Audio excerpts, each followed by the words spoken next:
सास को हुआ अपनी भूल का एहसास। राधा जी एक आम मध्यम वर्गीय परिवार की मुखिया थी। वह अपने बेटे शुभम और बहू मनीषा के साथ रहती थी। एक बेटी सीमा थी जो कि शादी के बाद अमेरिका में बस गई थी। राधा जी के पति की मृत्यु बहुत पहले हो चुकी थी। शुभम और मनीषा की शादी को 5 साल हो गए थे, लेकिन अब तक उनकी कोई संतान नहीं थी। राधा जी की बहू मनीषा भी जॉब करती थी, जो कि राधा जी को बिल्कुल भी नहीं सुहाता था। वे जल्द से जल्द दादी बनना चाहती थीं, लेकिन मनीषा और शुभम यह अच्छी तरह से जानते थे कि अभी मनीषा का जॉब करना कितना जरूरी था। राधा जी अपने बेटे शुभम से इस बारे में बात करती तो शुभम किसी न किसी बहाने से बात को टाल देता था। इसलिए वह मनीषा को ही परेशान करने के बहाने ढूंढती रहती थी ताकि वह अपनी जॉब छोड़ दे। और अभी कोरोना काल में तो मानो उनके मन की मुराद ही पूरी हो गई थी। हालांकि वह दिल की बुरी नहीं थी, लेकिन पोते की चाह में वह न चाहते हुए भी ऐसा कर जाती थी। अपनी हम उम्र सहेलियों को दादी बनते देखकर उनका मन दुखी हो जाता था। उस दिन भी घर में ऐसा ही कुछ हुआ। ऑफिस में काम की वजह से मनीषा देर तक सोती रही और राधा जी को अच्छा खासा मौका मिल गया। ये क्या बहू, अभी तक सो रही हो? पता है सुबह के 10 बज गए हैं। शुभम भी बेचारा कब से उठकर ऑफिस के काम पर लग गया है और तुम हो कि अभी तक सोई पड़ी हो। चलो अब उठकर सबके लिए चाय नाश्ता बना लो।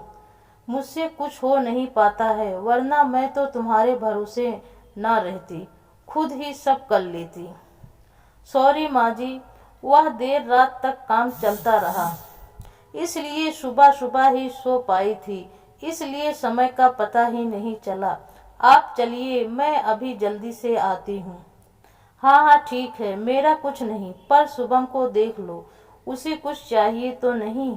कब से उठा है बेचारा। हे भगवान, मुझे जल्दी से ठीक कर दे ताकि मैं ही अपने बेटे का ध्यान रख सकूं, राधा जी ने नाटकीय अंदाज में कहा। राधा जी ने अपनी बहू मनीषा को उठाते हुए कहा। मनीषा ने घड़ी देखी तो वाकई 10 बज गए थे। आज उसकी आंखें कैसे नहीं खुली। वह जल्दी जल्दी अपने काम निपटाकर हॉल में आई तो शुभम अपने लैपटॉप के साथ ऑफिस के काम कर रहा था। उसने किचन में जाकर चाय नाश्ता बनाया और फिर रात के बर्तन साफ किए और झाड़ू पोछा कर नहाने चली गई। दरअसल कोरोना वायरस की बढ़ती बीमारी की वजह से शहर में पूरी तरह लॉकडाउन किया गया था, इसलिए काम वाली बाई भी नहीं आ रही थी। मनीषा खुद एक इंटरनेशनल कंपनी में काम करती थी। उसका ऑफिस टाइम निश्चित नहीं होता था, अधिकतर उसे रात में देर तक काम करना होता था। कल भी उसका काम देर तक चलता रहा, इसलिए वह देर तक सोती रही। मनीषा नहाकर आई तो देखा कि उसकी सास अपने कमरे में अपनी सहेली से फोन पर बात कर रही थी। बातचीत में अपना नाम सुनकर मनीषा सास की बात सुनने लगी।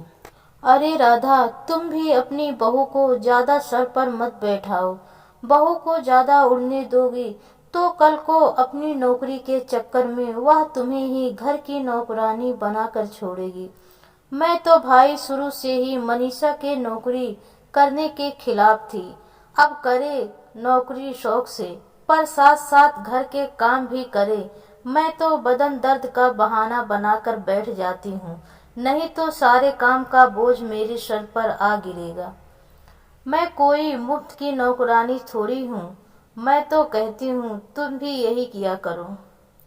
सास की बात सुनकर मनीषा की आंखों में आंसू आ गए। वह जिस सास को बीमार समझकर उनकी दिन रात सेवा करती है, उन्हें एक गिलास तक उठाने नहीं देती, थकान से चूर होकर भी उप तक नहीं करती, उसका यह फल मिला है उसे।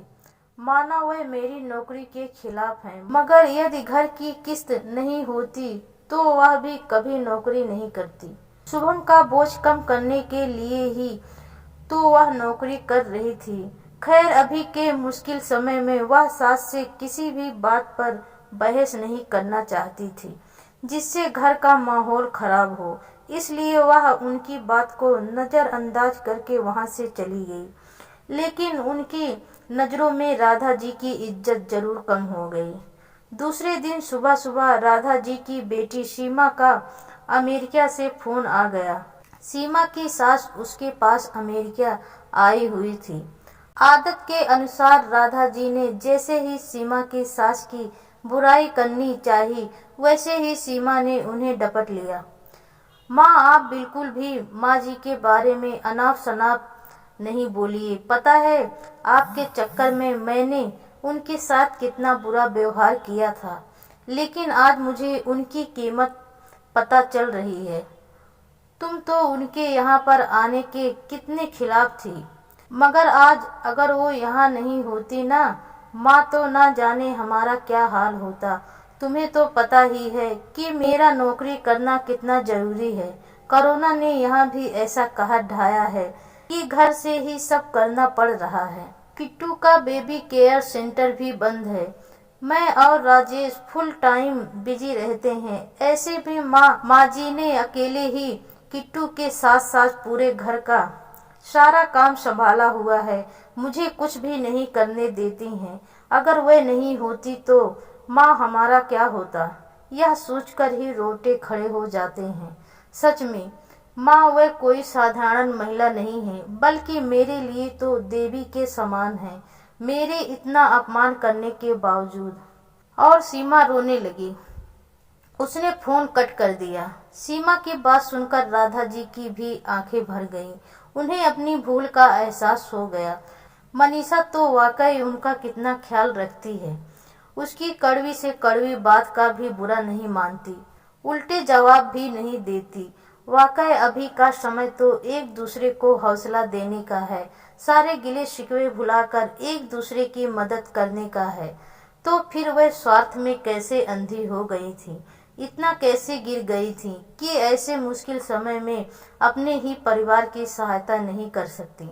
उन्होंने उसी समय मनीषा को बुलाकर उनके सिर पर प्यार से हाथ फेरते हुए कहा, मनीषा, आज से घर के कामों की आधी जिम्मेदारी मेरी रहेगी। मैंने आज तक तुम्हें जो भी कहा और किया उसके लिए सॉरी। चलो अब तुम जाकर आराम करो, खाना मैं बना लूंगी। इधर सास का बदला हुआ रूप देखकर मनीषा की भी आंखों में खुशी के आंसू आ गए और अपनी सास के प्रति उनके मन में फिर से पहले वाला सम्मान वापस आ गया था। शायद हमारे जीवन में मुश्किल समय आता ही इसलिए है कि हमें एक दूसरे की अहमियत का पता चले। अपनी गलतियों का एहसास होने और आगे बढ़कर माफी मांगने से वाकई इंसान छोटा नहीं बल्कि बड़ा हो जाता है, राधा जी की तरह। तो दोस्तों, आपको ये कहानी कैसी लगी? आशा करती हूँ आपको ये कहानी पसंद आई होगी। इस कहानी पे आपकी क्या राय है, हमें कमेंट करके जरूर बताइए। वीडियो पसंद आई हो तो वीडियो को लाइक और शेयर करना बिल्कुल ना भूलिए। चैनल पे अगर नए हैं तो चैनल को सब्सक्राइब कर लीजिए। वीडियो देखने के लिए आपका बहुत बहुत धन्यवाद।